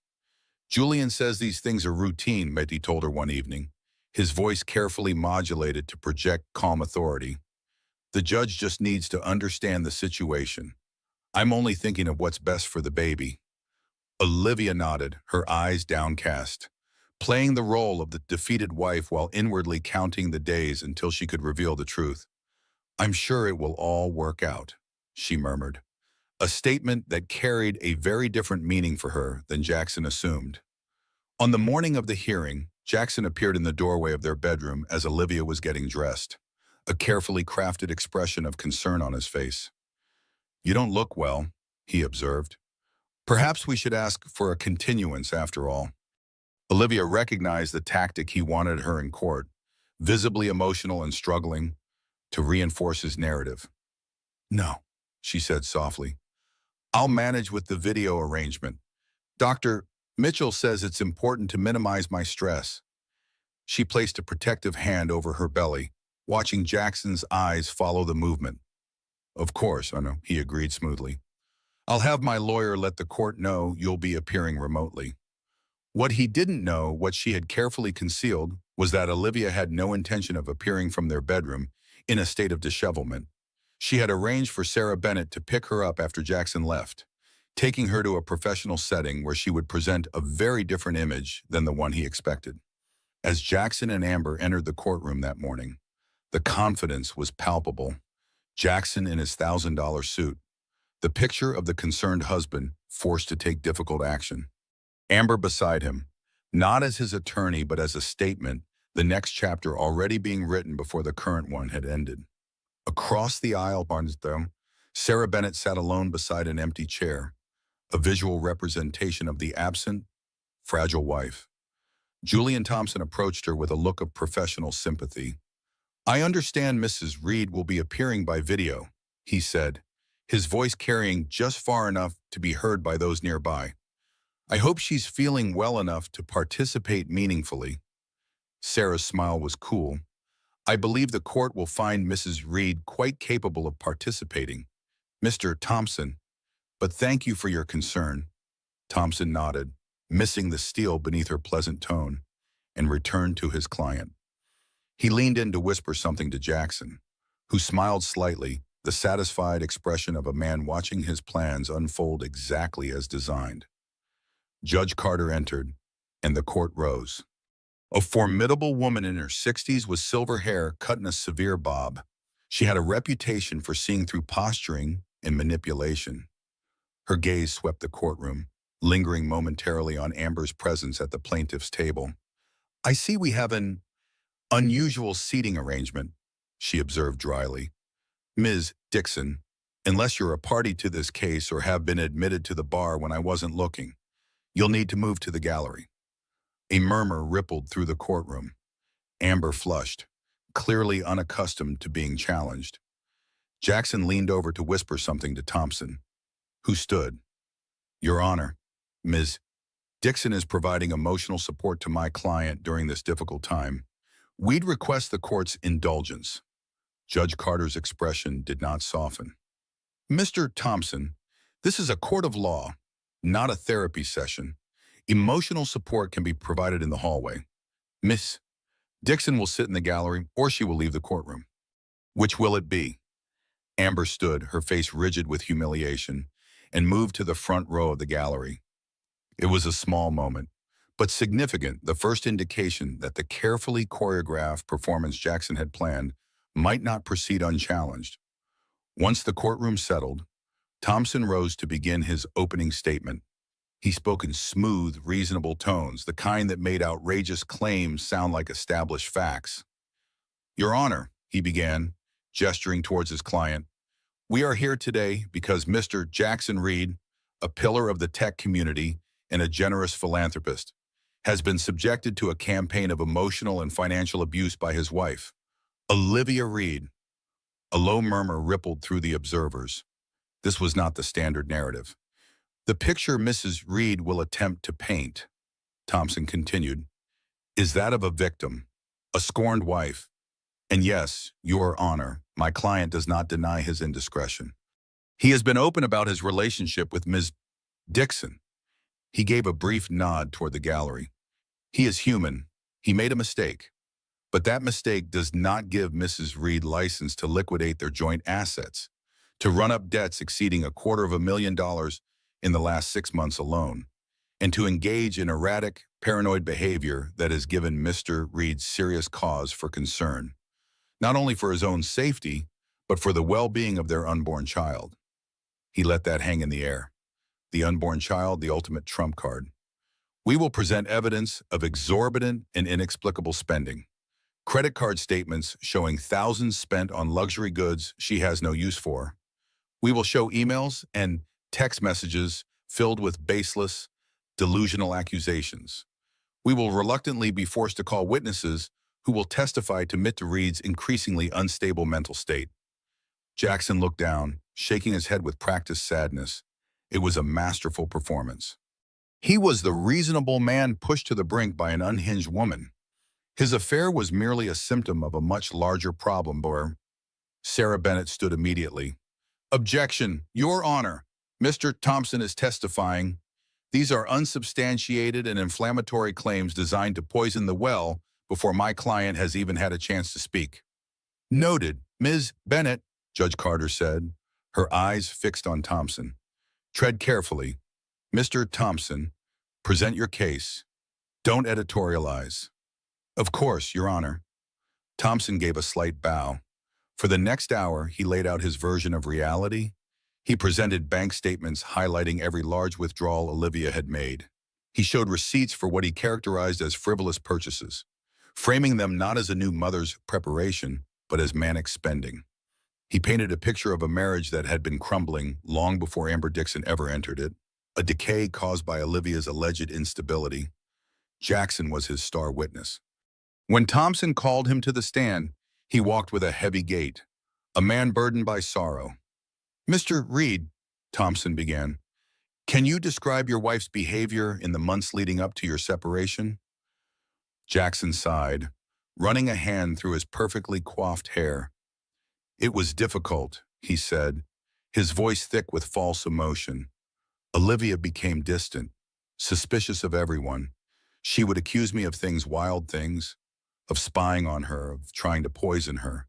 She would lock herself in her room for days, and the spending." He shook his head sadly. "I tried to talk to her about it, to get her help. I suggested therapy for us, for her. She refused. She saw it as an attack." "And the child?" Thompson asked softly. "I'm terrified," Jackson confessed, looking directly at the judge. "I love my child. I want to be a father. But I have grave concerns about Olivia's ability to provide a stable environment. That's all I want, a safe, stable home for my son." He didn't once look at the dark screen where Olivia would soon appear. To him, it was an irrelevance. His wife was a problem to be managed, and he was managing it with ruthless efficiency. Finally, after what felt like an eternity of carefully constructed lies, Thompson rested his initial presentation. "The plaintiff rests for now, Your Honor." Judge Carter looked from Jackson, the picture of pained sincerity, to the empty chair beside Sarah Bennett. "Miss Bennett," the judge said, her voice echoing slightly in the quiet room, "it is time to hear from your client. Let's get the video link established." A bailiff moved to the television. Jackson sat back down next to Thompson, giving Amber a confident smile across the aisle. He had framed the narrative. Now his unstable, emotional, pregnant wife would get on screen, likely break down in tears, and prove his every point. He thought he knew exactly what was coming. The bailiff fiddled with a cable, and the screen flickered. A blue background appeared, then dissolved into a live image.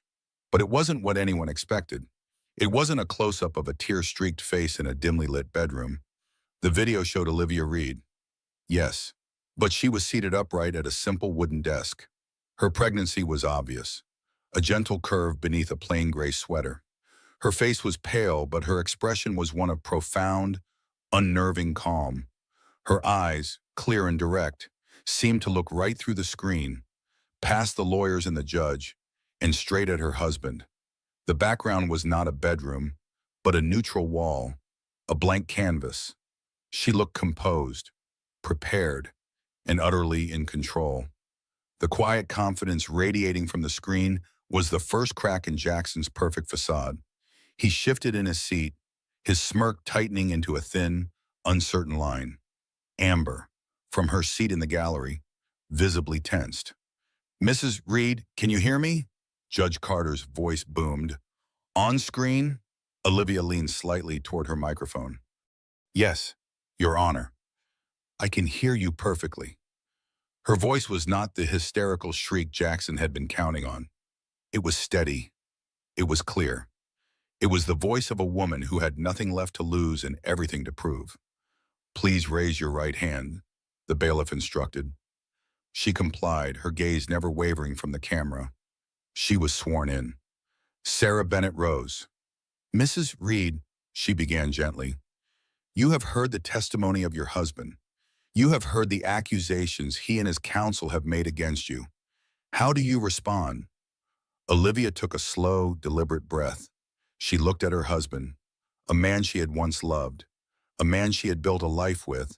She saw the smugness, the deceit, the utter lack of remorse. "I respond," Olivia said, her voice ringing with a sudden steely strength that made Jackson flinch, "by saying that my husband is a very, very good storyteller. But I have a story of my own, and unlike his, mine has evidence." She reached for her mouse. "Your Honor, with the court's permission, I would like to share my screen. I have prepared a presentation." "A presentation?" Judge Carter raised an eyebrow. "Yes, Your Honor. A timeline will show. I believe it will clarify a great many things." Thompson was on his feet instantly. "Objection. Your Honor, this is an ambush. We have no prior knowledge of any presentation. We don't know what this material contains. It's a transparent attempt to introduce inadmissible evidence. Sarah countered smoothly. Your Honor, my client is the witness. Her testimony is the evidence. She has simply chosen to organize her testimony in a visual format for the sake of clarity and efficiency. Everything she is about to present is her own sworn testimony. If Mr. Thompson wishes to cross-examine her on it, he is more than welcome. Judge Carter considered this for a moment, her eyes darting between the frantic lawyer and the unnervingly calm woman on the screen. I'll allow it, she declared, her voice firm. But be warned, Mrs. Reed, this is a court of law, not a movie theater. Proceed. Jackson's blood ran cold. A presentation. A timeline. This wasn't in the script. His plan, so meticulous and controlled, was suddenly veering off course.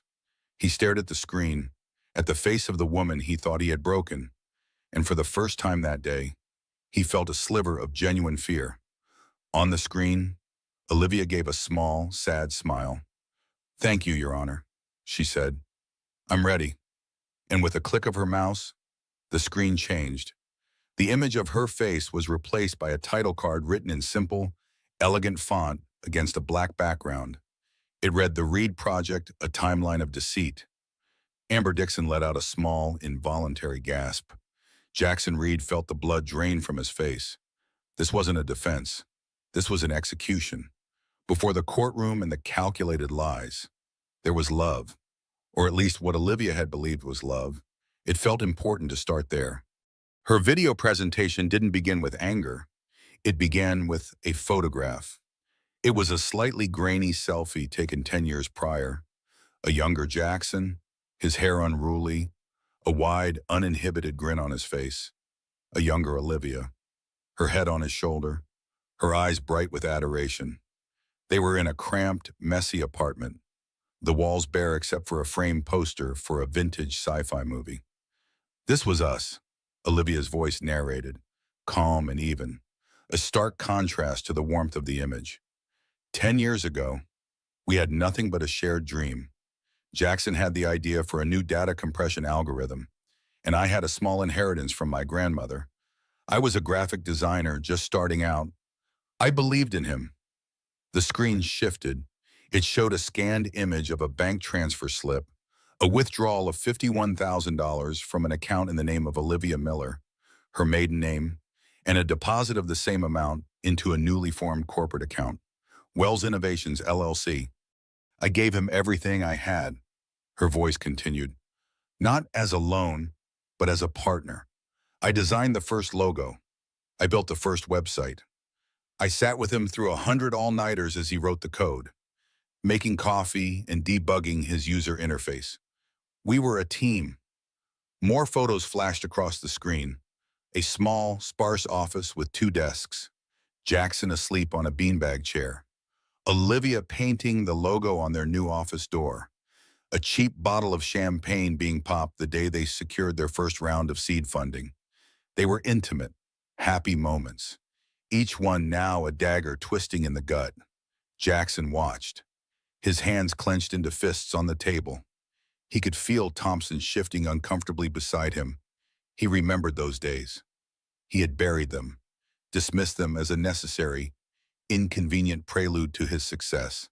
Seeing them now, weaponized against him, felt like a violation. For 5 years, we built the company together. Olivia narrated. Then success came, real success, the kind that changes people. The images changed too. The cramped apartment was replaced by a sprawling minimalist mansion with floor-to-ceiling windows. The beat-up sedan was replaced by a series of gleaming luxury cars. The photos became more posed, less candid parties on yachts, red carpet events, magazine covers featuring Jackson as the new face of tech. Olivia was often in the photos, but she looked increasingly like an accessory, a beautiful but silent partner. The more money we made, Olivia said, her voice tinged with the first hint of coldness. The more Jackson changed. The shared dream became his dream. Our success became his success. We became I. She put up a slide with a series of text message screenshots. Jackson closing the Series B funding. Huge day for me. Jackson just landed the keynote at TechCrunch. Can't believe how far I've come. Jackson. The Forbes profile just dropped. They're calling me a visionary. I was so proud of him, Olivia said softly. But I was also being slowly, methodically erased from the company's official history, from the narrative he told the world, and eventually, from his life. The screen faded to black. When it came back, it showed a calendar. A date was circled in red, October 17th of the previous year. This was our 8th wedding anniversary, Olivia stated. Jackson told me he had to fly to Singapore for an emergency board meeting. He was so sorry, so apologetic. He sent 24 white roses to the house. The next image was a screenshot of an Instagram post. It was from Amber Dixon's public profile. Amber in a bikini, clinking champagne glasses with someone just out of frame on a beach. The caption read, "Paradise with my Cabo anniversary surprise." The geotag was Cabo San Lucas. The date stamp was October 17th. A low gasp went through the courtroom. Thompson looked at his client with a flash of fury. This was not the simple, acknowledged indiscretion he had been led to believe. This was a deep, calculated deception. I didn't see this post until months later, Olivia explained. At the time, I just felt lonely, but that was the night things began to unravel. He came home from his Singapore trip, and he was different, colder, more secretive with his phone. He started working later. He smelled of a perfume I didn't wear. The next slide was titled The Red Flags. It was a meticulous catalog of deceit phone logs showing late-night calls to a number she didn't recognize, credit card statements with charges for jewelry she never received, dinners at restaurants he never took her to. He started talking about our finances, Olivia said. He told me the company was facing a cash flow problem, that we needed to be careful. He insisted we change our joint accounts, giving him sole signing authority for efficiency's sake. He said it was to protect me so I wouldn't have to worry about it. She put up a scanned document, a legal form signed by both of them, giving Jackson control over their primary investment portfolio. Olivia's signature was clear. He told me it was a formality, she said. He told me he was protecting our future, our family. I was pregnant. I was tired. I trusted him. Jackson squirmed. This was his narrative twisted and turned back on him. Yes, he'd done all that, but it was for a reason to secure his assets before divorcing the woman who was becoming a liability. Hearing it laid out so plainly, so clinically, made it sound monstrous. The spending, Olivia went on, addressing the accusation from Thompson directly. Mr. Thompson claims I went on a spending spree. He's right, I did. Let me show you what I bought. The screen showed a series of receipts not for designer clothes or handbags. One was for $15,000, the payee Blackthorn Digital Forensics, another for $25,000. The payee J.D. Harding and Associates, Private Investigations, another for $10,000. Payee Secure Technologies. I wasn't buying shoes, Your Honor, Olivia said, her voice sharp as glass. I was buying an education. I was buying the truth. Because I knew deep down that my husband was not just cheating on me. He was trying to erase me. And I needed to know why. The final image of this section appeared on the screen. It was a still frame from a security camera, grainy and dark. It showed the front door of their home. Jackson was standing there, embracing Amber, kissing her deeply before she got into her car. The timestamp in the corner showed it was 6:15 a.m., just hours before he would come into the bedroom, kiss a sleeping Olivia on the forehead, and tell her he was heading to the office for an early start. He wasn't just having an affair. Olivia's voice trembled with suppressed rage. He was living a completely separate life, funded by our shared wealth, while systematically stripping me of any access to it. He told me we were broke while he was buying her a new convertible. He told me I was paranoid while he was bringing her to our home. He told me I was unstable because he needed me to be. She paused, letting the weight of her words fill the silent courtroom. He didn't just break my heart. He tried to break my mind. He wanted me to seem crazy so that when this day came, nobody would believe me. He underestimated me. He forgot who I was before I was Mrs. Reed. He forgot that I was the one who helped him build the damn thing. And I knew from the very beginning where all the bodies were buried. The screen faded to black once more, ending the second part of her testimony. The mood in the courtroom had shifted irrevocably. The image of the pained, reasonable husband had been shattered. In its place was a cold, calculating predator. Jackson Reed was no longer looking at the screen. He was staring at his lawyer, his face pale with fury and panic. The trap he had so carefully laid for his wife had just sprung shut on him instead. And the worst part was, he knew the most damning evidence was yet to come. The discovery of the affair was a gut-wrenching blow. But for Olivia, it quickly morphed from heartbreak into a chilling premonition. The calculated nature of the deception, the lies about their finances, the subtle gaslighting, it all pointed to something far more sinister than simple infidelity. Jackson wasn't just leaving her, he was planning to annihilate her.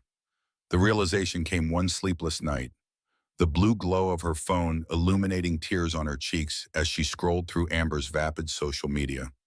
It wasn't sadness she felt anymore. It was a cold, hard clarity. Grief was a luxury she couldn't afford. Resolve was a necessity.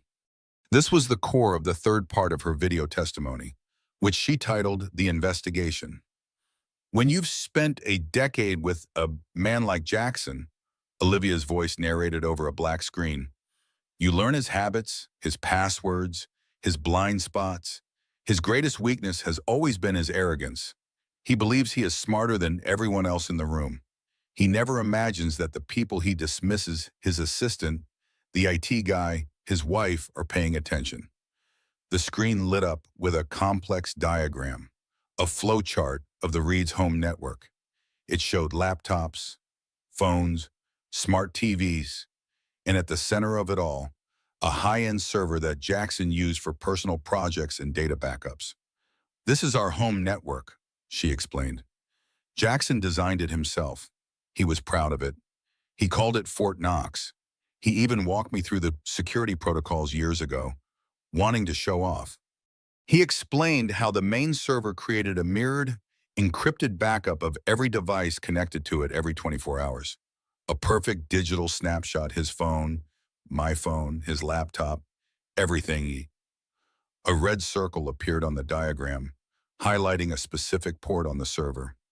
He also showed me the back door he'd built for himself, a maintenance port for remote access in case the main system ever failed.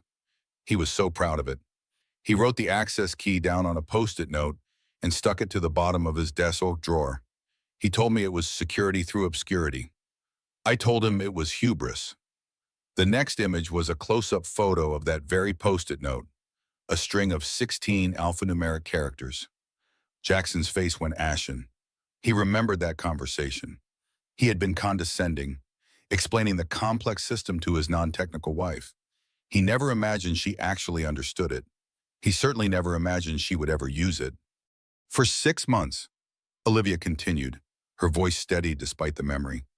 I lived a double life. During the day, I was the pregnant wife playing the part he expected. I went to my doctor's appointments. I decorated the nursery. I let him see me cry. But at night, when he was working late or on one of his business trips, I was hunting. The screen showed a screen recording of a desktop.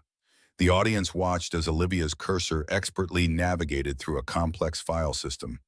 It was a mirror image of Jackson's laptop. She opened a folder labeled iMessage Archives. He was smart enough to delete incriminating texts from his phone, she explained. But he forgot about the server. The server backed up everything, instantly. A torrent of text messages between Jackson and Amber filled the screen. Amber talked to Ellie today, called her pretending to be her friend from yoga. She was so pathetic, whining about you working too much. Jackson, you're a trooper. Almost there.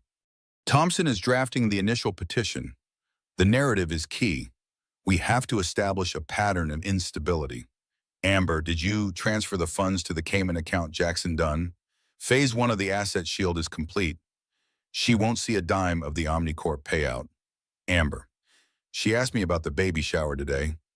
The irony is sickeningly delicious, Jackson. Just play along. The more you're in her life, the crazier she'll look when she finally accuses you. It's perfect. Sarah Bennett, Olivia's lawyer, had to steady herself on her lectern. This was beyond anything she had imagined. This wasn't just an affair.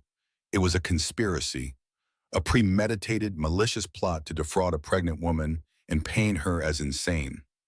Julian Thompson looked as though he'd been struck by lightning. He was named. He was implicated in building a false narrative. His carefully crafted image of a respectable officer of the court was being incinerated in real time. He stared at his client with the look of pure betrayal, but Olivia was not done. The digital trail was damning, she said. But I knew I needed more. I needed them in their own words, without the filter of a keyboard. I needed to prove the full scope of their plan. That's when I bought the services of SecureCom Technologies. The screen showed an invoice for 3 high-fidelity audio-video smoke detectors. Our home has a lot of blind spots, Olivia explained. I hired a technician under the guise of upgrading our fire safety system before the baby arrived. I paid him handsomely in cash to install 3 special smoke detectors, one in the master bedroom, one in the kitchen, and one in Jackson's home office. A collective, audible gasp filled the courtroom. This was the moment everything tilted. The power dynamic had not just shifted, it had been inverted with bone-jarring force. For the next 3 months, I listened, Olivia said, and for the first time, her voice cracked with a raw, visceral pain. I listened to my husband and his mistress in my home, in my bed, planning my destruction. I listened to them mock me. I listened to them laugh about how they were going to leave me with nothing, how they would fight for custody and prove I was an unfit mother. I had to force myself to eat for the baby. I had to stop myself from screaming. Every night, I would download the recordings, label them, and save them. I lived on chamomile tea and sheer, unadulterated rage. She took a deep breath, composing herself. The momentary crack in her armor only made her resolve seem more formidable. I have over 200 hours of audio and video recordings, she stated, her voice returning to its icy calm. But I believe for the purposes of this hearing, the court only needs to see one, a conversation they had 2 weeks ago in Jackson's office. They were celebrating. The final slide of this section appeared. It was a still image, a video thumbnail showing Jackson and Amber on the leather couch in his office. They were holding champagne glasses, smiling, looking triumphant. The title below the image read, Exhibit A, the Victory Lap. They believed they had already won, Olivia said, her voice dropping to a near whisper. They thought their plan was perfect. They were about to file for divorce. They were discussing their future. And they were discussing a secret much, much bigger than me, or the affair, or the money. She looked directly into the camera lens, as if staring into her husband's soul. They were talking about why the money had to be hidden so desperately. They were talking about the criminal fraud at Wells Innovations. The word fraud hung in the air like a death sentence. Jackson Reed shot up from his chair. Lies, he roared, his face purple with rage and terror. She's insane. This is illegal. You can't record someone in their own home. Amber looked like a ghost, her face a mask of frozen panic. Judge Carter slammed her gavel down, the sound cracking like a rifle shot through the courtroom. Mr. Reed, sit down. Sit down now, or I will have you removed and held in contempt. Jackson, trembling, slowly sank back into his chair, his eyes wide with a primal fear. He was no longer a master of the universe. He was an animal in a trap, and he was just beginning to realize the jaws had closed. Ms. Bennett, the judge said, her voice dangerously low, turning her attention back to the screen. A word of caution. Your client is making an extremely serious allegation, and she has just admitted to potentially violating wiretapping laws. Sarah Bennett was ready. Your Honor, under California law, It is illegal to record a confidential communication. However, the law does not protect conversations that can be reasonably overheard.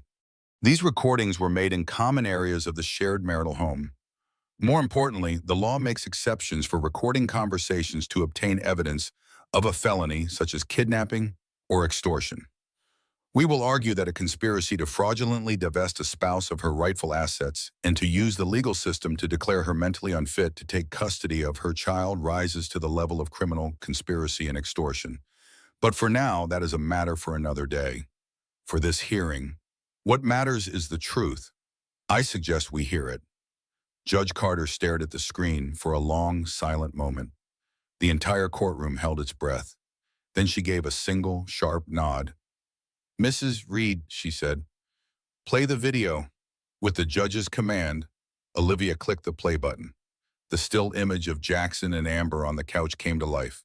The audio was crystal clear, a testament to the expensive equipment Olivia had purchased. The video opened with the clink of crystal glasses.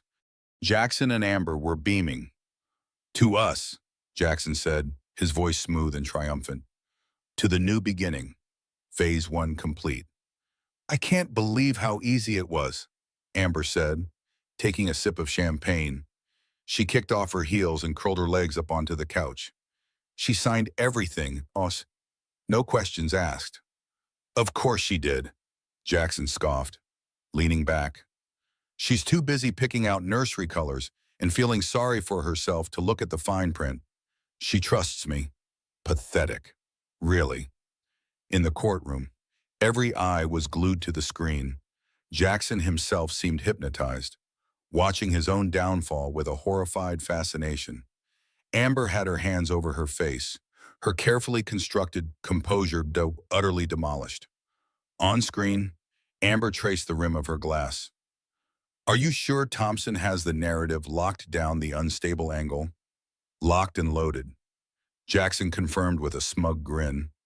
"He's got the credit card statements, the witnesses from the club who saw her looking distraught. By the time we get to court, she'll look like a hysterical, paranoid wreck. We'll offer her a settlement so low she'll have to take it." "In custody?" Amber asked, her voice eager. "A judge will take one look at our evidence and her emotional state and see that the child is better off with a stable, successful father. And his loving new partner," Amber added, leaning in to kiss him. The casual cruelty of it was stunning. They weren't just discussing legal strategy, they were reveling in their own malice. Judge Carter's face was a stony mask, but her knuckles were white where she gripped her pen. Then the conversation shifted. "As soon as the divorce is finalized and her name is off everything, we can move on the acquisition," Jackson said, his tone becoming more serious, more businesslike. "Is it still safe?" Amber asked, a flicker of genuine concern in her voice. "The numbers, the ones you cooked for the Series C funding round. If anyone looks too closely before the Omnicorp deal goes through." Jackson waved a dismissive hand. "Nobody is looking. The auditors signed off. They see what I want them to see. That's what a $20,000 a month consulting fee buys you plausible deniability." He stood up and walked over to his desk, picking up a framed photo. It was his and Olivia's wedding picture. He stared at it for a moment. "The real genius of this," he said, a cold smile playing on his lips, "is that the divorce is the perfect cover. If any financial irregularities ever do come to light down the road, my first defense will be it was a messy divorce. My unstable wife was trying to ruin me. She must have messed with the books. It's airtight." Julian Thompson physically recoiled. He was being named as a pawn in a scheme to commit securities fraud. His career was flashing before his eyes. He slowly began pushing his chair back from the table, trying to create physical distance from Jackson as if the man were radioactive. Amber, on screen, laughed a sharp, ugly sound. "You really are a bastard." Jackson Reed. "I'm a survivor, Sean," he corrected her, placing the photo face down on his desk with a soft thud. "And the only thing that matters is winning. We needed to liquidate my position in Wells Innovations without spooking the market or Omnicorp's due diligence team. Hiding the assets in offshore accounts under the guise of protecting them from a spendthrift wife is the only way. It's brilliant. And Olivia, Amber asked. Jackson shrugged, walking back to the couch. What about her? She gets a pittance enough to keep her from being a nuisance. She'll be a single mom with a history of mental instability. Who's going to believe any story she tries to tell? She'll be nobody. And we, he said, taking Amber's chin in his hand, will be in Monaco. He leaned in to kiss her again, and as he did, Olivia paused the video. The image of their triumphant, treacherous kiss was frozen on the giant screen. Silence. A profound, absolute silence descended upon the courtroom. It was heavier than any sound, filled with the weight of shattered lies and exposed corruption. It was the silence of a detonation's immediate aftermath. Before the screams and the sirens begin, Jackson Reed was a statue of pure terror. The blood had drained from his face, leaving a sickly, waxy pallor. His mouth was slightly agape, his eyes fixed on the woozen image of his own perfidy. He looked like a man who had just witnessed his own ghost. Amber Dixon was openly sobbing now, not quiet tears but ragged, heaving gasps of someone whose entire world has just been pulled out from under them. Julian Thompson, the silver-haired predator, looked like a broken old man. He slowly removed his glasses, polished them with a trembling hand, and placed them on the table. He would not be putting them back on. He was done. He looked over at Sarah Bennett with an expression of utter defeat. Sarah, for her part, remained professional, but a single tear traced a path down her cheek, a tear of relief, of vindication, of awe at her client's courage. But all eyes eventually turned to Judge Carter. She sat motionless for a full 30 seconds, her gaze flicking from the screen to Jackson, to Amber, to the lawyers, and back to the screen. Her expression was unreadable, carved from granite. When she finally spoke, her voice was quiet, but it carried an authority that seemed to shake the very foundations of the room. "Mrs. Reed," she said, her eyes still locked on the frozen video. "Thank you. You may stop sharing your screen now." Olivia complied, her face, calm and composed, reappeared on the television. She had done it. She had survived the fire and brought back proof of the arsonists. There was no triumph in her eyes, only a profound, weary sadness. Judge Carter turned her gaze upon Jackson Reed. It was not a look of anger. It was a look of pure, unadulterated contempt. "Mr. Reed," she said, her voice dripping with ice, "your charade is over." She then turned to the bailiff. "Bailiff, please escort Ms. Dixon out of my courtroom. Her presence here is no longer appropriate. In fact, it is an offense to this court's dignity." Amber didn't need to be escorted. She scrambled out of her chair, tripping over her own feet as she fled the room in a state of utter disgrace, her sobs echoing in the hallway. The judge wasn't finished. "Mr. Thompson," she said, her voice hardening, "you have approximately 10 seconds to explain to me why I shouldn't file a report with the state bar for suborning perjury and attempting to perpetrate a fraud upon this court." Thompson stood, his face ashen. "Your Honor, I was not aware I was misled by my client." The judge cut him off. "Joe, that is a conversation you will have with them. For now, consider your involvement in this case terminated. You are dismissed." Thompson gathered his briefcase with clumsy, fumbling hands and all but ran from the courtroom, not daring to look back. Now it was just Jackson, alone at the plaintiff's table, a king suddenly stripped of his kingdom, his courtiers, his clothes. He looked small, pathetic, and utterly broken. Judge Carter looked at the court stenographer. "Let the record show," she began, her voice ringing with judicial fury, "that this court has just been presented with compelling prima facie evidence of a conspiracy to commit perjury, willful concealment of assets, and what appears to be a confession to securities fraud and money laundering." She picked up her phone.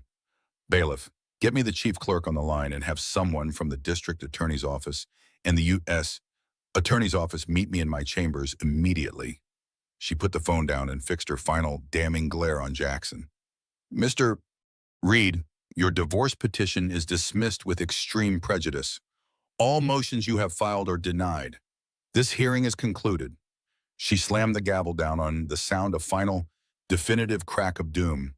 And I would strongly advise you not to leave the state of California. The slam of Judge Carter's gavel was not just a sound. It was a fracture in reality. For Jackson Reed, the world compressed into a roaring tunnel of silence. The polished wood of the plaintiff's table felt cold and alien under his clammy palms. His vision blurred, the faces in the small gallery twisting into grotesque masks of shock and fascination. He saw a smartphone raised, its dark lens a malevolent eye capturing his utter ruin. The name he had spent a lifetime building into a monument of success had been reduced to rubble in less than an hour. Two bailiffs, men with impassive faces and shoulders as wide as the courthouse doors, moved with practiced calm to stand behind his chair. They didn't touch him, but their proximity was a cage of invisible steel. He was no longer a tech mogul, a plaintiff, a man of influence. He was a flight risk, a cornered animal. The air, once thick with his own arrogance, was now thin and unbreathable, choked with the dust of his collapsed empire. He finally understood the expression, "The walls are closing in." They were the cold marble walls of a legal tomb he had dug for himself. In the chaotic days that followed, the consequences rained down not like a storm, but like a biblical flood. Judge Carter, having referred the criminal matters to the federal authorities, wielded her judicial power over the divorce with the precision of a surgeon. In an emergency hearing Jackson was forced to attend with a hastily appointed public defender, she dismantled his life piece by piece. First came the restraining order, its language cold and absolute, creating a legal chasm between him and Olivia, and more importantly, the home he still considered his. Then came the asset freeze. It was devastatingly thorough. A team of forensic accountants, now armed with the map Olivia had provided, worked with federal marshals to lock down everything that came in accounts. The shadowy LLCs, the secret portfolio meant to fund his new life with Amber. All of it was seized. The Omnicorp acquisition, the deal that was to be his crowning achievement, evaporated overnight. Its board citing a catastrophic failure of character and fiduciary duty in a press release that was mercilessly direct. The division of property was the final, brutal act of severance. Citing Jackson's profound and malicious conspiracy to commit fraud against his spouse in the court, the judge made a ruling that was both a restitution and a punishment. The sprawling minimalist mansion, the place he saw as a temple to his success, was awarded solely to Olivia. It was no longer his sanctuary, it was the spoils of a war he had lost, of what remained of their legitimate wealth. The judge carved it with a blade of pure justice. 75% was granted to Olivia, a sum meant to secure her future and that of her child. The final 25% was placed into an ironclad trust for the baby, naming Olivia as guardian, but managed by a third-party bank, ensuring Jackson could never touch it. When the accounting was done, Jackson Reed, the man who had graced the cover of business magazines, was left with a single checking account containing less than $5,000, a wardrobe of expensive suits that now felt like a costume, and a legal bill that stretched into the stratosphere. His life devolved into a series of beige, soulless rooms, the grim offices of overworked criminal defense lawyers who spoke in flat, pessimistic tones. They didn't see a visionary, they saw a desperate client with a high-profile case and no money. He'd see his own haggard face on the news, the damning video of his confession playing on a loop. He was no longer a person, but a spectacle of disgrace. The cruelest cut came when his new lawyer informed him, with a distinct lack of sympathy, that Amber Dixon had been granted immunity in exchange for her full cooperation. The woman he had planned a future with was now the star witness for his prosecution. Her betrayal was as complete and calculated as his own had been. 6 months passed, autumn bled into winter, and winter thawed into a tentative spring.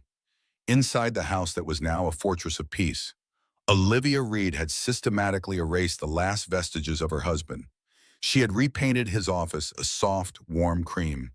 His clothes were donated, his accolades and photographs packed into boxes and relegated to a distant storage unit. She found a surprising solace in physical labor, spending hours in the garden, pulling up weeds and planting new life hydrangeas, lavender, and a small vegetable patch. With each weed pulled, it felt like she was uprooting a painful memory. With each new bloom, she was cultivating her own future. The house was no longer silent, intense. It was filled with the gentle, gurgling sounds of her daughter, Emma. Born in the quiet moments of a January dawn, Emma was her anchor to the new world she had built. She was a tiny, perfect creature of pure innocence, untainted by the sordid drama that had preceded her arrival. Rocking her to sleep in the dead of night, Olivia would look down at her daughter's face and feel a love so fierce and protective it eclipsed all the pain that had come before. This was what she had been fighting for. One bright April afternoon, Sarah Bennett came to visit.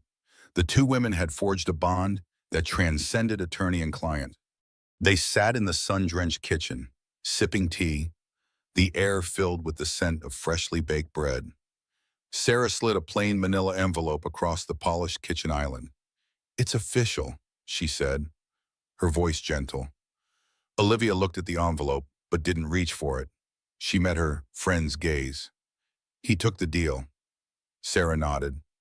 "He took the plea. His lawyers knew he stood no chance at trial. Your evidence was a nuke. Olivia, he's pleading guilty to one count of wire fraud and one of securities fraud. The U.S. attorney is recommending a sentence of 12 years in a federal correctional facility. With good behavior, he'll be out in 8 years." The number hung in the air. Olivia thought of Emma, who would be in elementary school by then. She felt a strange, hollow ache. It wasn't triumph. The time for that had passed. It was the heavy, somber finality of closure. A door was not just being closed, but being bricked over, sealed forever. "And Amber," Olivia asked, her voice barely a whisper, "testified against him at the grand jury hearing," Sarah said, a note of distaste in her tone. "In exchange, she pleaded to a lesser conspiracy charge. She got 5 years probation and a fine that will wipe out whatever savings she had. Her name is poison in every circle she ever tried to enter. In a way, her sentence is a life of her own making." Olivia nodded, taking a slow sip of her tea. She looked through the window at the garden, at the green shoots pushing their way through the dark soil.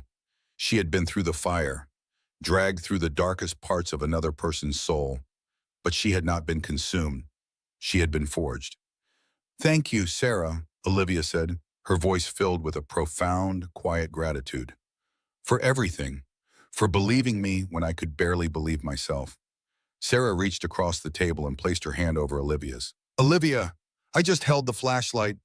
You were the one who navigated the maze and slayed the monster. You're the strongest person I've ever had the honor to represent." Later that evening, after Sarah had gone, Olivia stood by the large window in the living room, holding Emma close.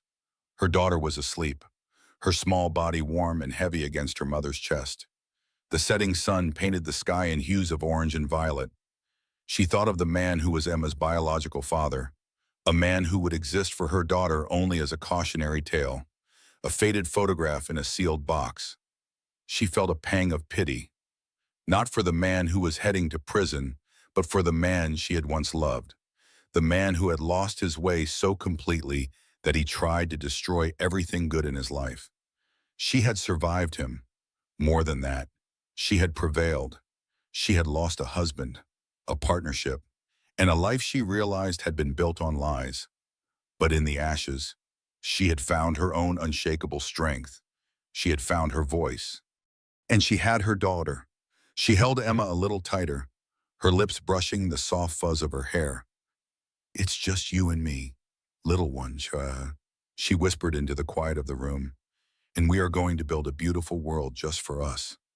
The last rays of sunlight streamed through the clean glass, illuminating the dust motes dancing in the air like tiny golden promises of 1,000 peaceful tomorrows. The storm had passed. The wreckage had been cleared. This was the dawn. The story of Olivia Reed is a harrowing reminder that sometimes the deepest betrayals come from the people we trust the most. It's a story of greed and arrogance. But ultimately, it's a powerful testament to resilience, intelligence, and the unbreakable strength of a mother fighting for her child. Olivia was dismissed, underestimated, and targeted. But she refused to be a victim. She used her pain as fuel and her knowledge as a weapon, proving that the truth, when meticulously armed, is the most powerful force for justice there is. Her victory wasn't just in a courtroom, it was in reclaiming her life, her peace, and her future. In the quiet moments with her daughter, in the garden she tenderly cultivated, in the new sense of self she discovered these were the true triumphs, more lasting and profound than any legal judgment. For every woman who has been made to doubt herself, who has been violent or manipulated, who has been told she is too emotional or unstable, Olivia's story stands as a beacon. It reminds us that our intuition is often right, that our strength can surprise even ourselves, and that even in our darkest moments, we possess the power to rewrite our own endings. The mansion that Jackson had built as a monument to his ego now stood as a testament to something far more enduring: a mother's love, a woman's determination, and the quiet, unstoppable power of truth. As Olivia stood in the fading light, her daughter's heart beat steady against her own. She knew that the story Jackson had tried to write for her, the story of a broken, discarded woman, had been torn up and replaced with something infinitely more beautiful. The story of a woman who refused to be erased, who fought back with dignity and intelligence, and who emerged not just whole but stronger than before. In the end, it wasn't about revenge or even justice. It was about reclamation. Olivia Reed had reclaimed her narrative, her worth, and her future. And in doing so, she had ensured that her daughter would grow up knowing not the pain of betrayal, but the power of resilience. The final light of day gilded the room in gold, a fitting coronation for the queen who had conquered her darkest hour and now stood, unbroken and unbowed, ready to embrace the dawn of a new day.